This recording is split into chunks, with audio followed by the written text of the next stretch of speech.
Assalamualaikum warahmatullahi wabarakatuh. Selamat pagi, Selamat siang. selamat sore, Dan selamat malam.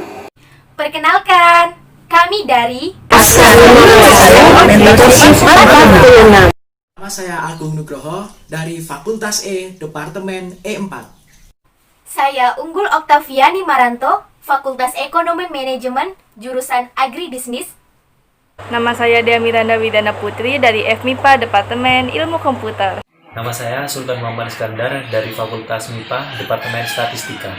Perkenalkan, nama saya Mutia Rosa dari Fakultas Teknologi Pertanian, Departemen Teknik Industri Pertanian.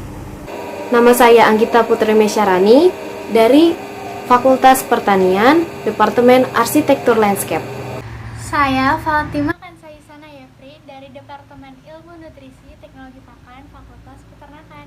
Hari ini kami akan membahas tentang kuliner khas Indonesia. Selamat menyaksikan. Hai Sobat Milenial. Jangan ngaku keren kalau nggak cinta sama budaya sendiri. Nih, kita kenalin sama si Uwu dari daerah Melayu. Tepatnya dari Provinsi Riau. Remah-remah roti remuk di bawah semut keselipan kayu. Ini dia es laksamana mengamuk, minuman segar khas orang Melayu. Udah pernah denger belum nama es ini? Pasti belum kan? Penasaran dong gimana rasanya? Ya kan? Udah, ngaku aja. Kepo, kenapa namanya laksamana mengamuk? Apa bakal bikin yang minum jadi ngamuk-ngamuk? Oh, jelas tidak dong. Big no. Malahan, orang yang lagi ngamuk bisa langsung adem bener abis minum es ini. Dijamin gak bakal ngamuk lagi deh. Just for your information, nama minuman ini mirip sama nama angkatan 57 loh. Unyu ya. Nih, buat para maba IPB, para laksamana Agridaya, wajib banget nyobain es laksamana mengamuk. Dan buat kalian, para generasi milenial, generasi emas Indonesia juga harus nyobain. Gak bakalan nyesel deh. Gak usah bingung mau beli di mana. Es ini gampang banget dibuat sendiri. Skuy, cobain. Identitas dan fun fact laksamana mengamuk. Makanan ini berasal dari daerah Riau, di mana merupakan jenis makanan pencuci mulut. Mengapa begitu? Karena makanan ini memiliki rasa yang manis dan juga menyegarkan. Fakta menarik lainnya, makanan ini sering kita jumpai pada saat bulan suci Ramadan karena para pedagang di daerah Riau sering menjajakan pada waktu tersebut. Karena dianggap sebagai makanan yang cocok untuk pelepas dahaga di saat buka puasa. Setelah itu kita masuk ke sejarah. Katanya minuman laksamana mengamuk ini berasal dari cerita rakyat loh. Kira-kira cerita rakyat seperti apa ya? Konon katanya, dahulu ada seorang laksamana sedang mengamuk di lahan perkebunan kuini milik seorang tuan tanah. Ternyata mengamuknya laksamana ini disebabkan istrinya yang dibawa lari oleh tuan tanah tersebut. Warga pun tidak sanggup menahan amarah laksamana itu saking geramnya. Laksamana tersebut menebaskan pedangnya di perkebunan kueni, yang menyebabkan kueni berjatuhan dan berserakan di tanah. Setelah puas melampiaskan kemarahannya, laksamana tersebut kembali pulang. Para warga kemudian memunguti buah-buahan tersebut. Saking banyaknya, para warga pun bingung mau diapakan buah tersebut. Nah, disitulah datang seorang ibu-ibu yang juga memunguti buah kueni yang terkoyak. Buah kueni diolah dengan santan kelapa serta dicampur dengan gula merah tanpa adanya es pada masa itu. Hasil olahannya ini kemudian dibagikan dan disukai oleh para warga. Akhirnya, minuman khas ini kemudian banyak dibuat oleh masyarakat lainnya dan hingga sekarang pun populer dengan nama minuman laksamana mengamuk. Yuk kita buat. Ada 3 jenis bahan yang harus kita siapkan untuk membuat laksamana mengamuk. Yang pertama, bahan untuk isinya.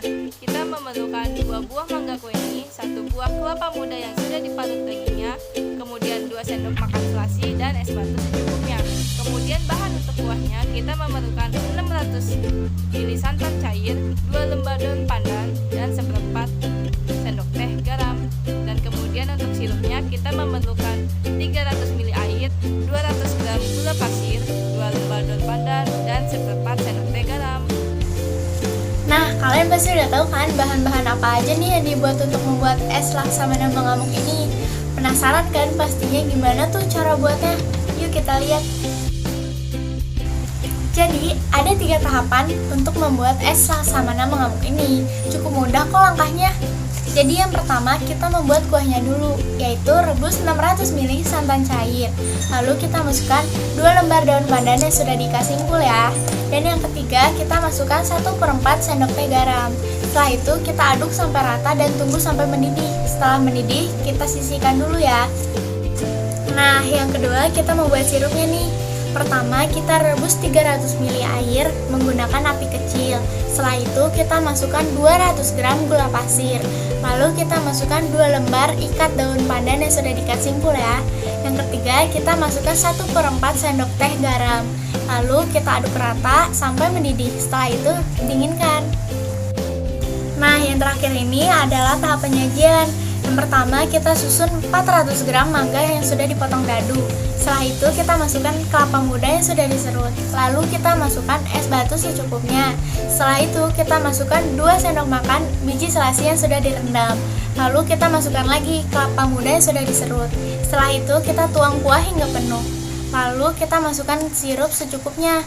Setelah itu es laksamana mengamuk siap disantap. Mengkonsumsi es laksamana mengamuk bukan hanya menyegarkan tenggorokan, tetapi juga baik untuk pencernaan. Buah kueni mempunyai pohon yang serupa dengan buah mangga. Ketidaksamaan pada buah kueni dengan buah mangga adalah struktur seratnya yang lebih halus dan daging buahnya yang lebih lembut. Berikut adalah kandungan buah kueni. Yang pertama, serat.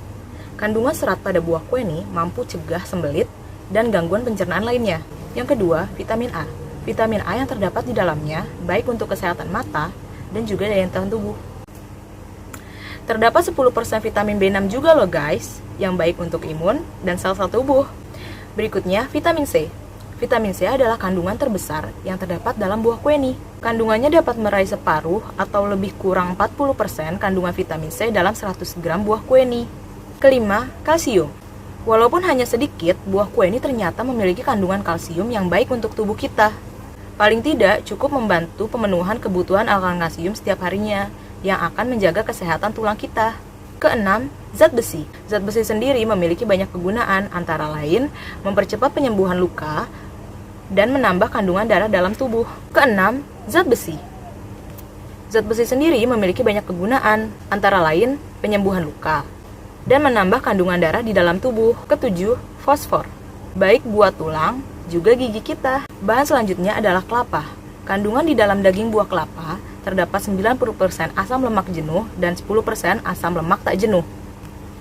Terkait manfaatnya, asam lemak ini berkemampuan secara spesifik sebagai antifungi, antibakteri, antivirus, dan antiprotozoa. Kelapa disinyalir juga memiliki banyak zat gizi, yaitu 1. Sebagai penetralisir racun, kedua, memperlancar pencernaan, ketiga, meminimalisasi jerawat dan flek, dan terakhir, penyembuhan luka bakar. Next, biji selasih. Biji selasih memiliki manfaat meningkatkan sistem imun tubuh, menghaluskan kulit, menurunkan kadar gula darah, serta mengontrol nafsu makan. Berikutnya adalah daun pandan. Daun pandan memiliki aroma yang dapat memberikan aroma lezat serta cita rasa pada masakan. Daun pandan dapat digunakan sebagai penyedap dan pewarna alami pada masakan. Bahan yang terakhir adalah gula pasir. Gula pasir bisa digunakan sebagai pengganti MSG. Tambahkan saja sedikit gula pasir ke dalam masakan, maka rasa gurih pada masakan justru akan keluar. Buat teman-teman, mari kita lestarikan kuliner khas Indonesia. Terima kasih sudah menonton sampai akhir. Semoga apa yang kami sampaikan bermanfaat. Mohon maaf bila ada kesalahan kata dari kami. Burung irian, burung cendrawasih. Cukup sekian dan terima kasih. Jangan lupa like ya. Kami Mentorship 46. Sampai jumpa. Dirgahayu Republik Indonesia ke-75. Indonesia maju, Merdeka. Merdeka.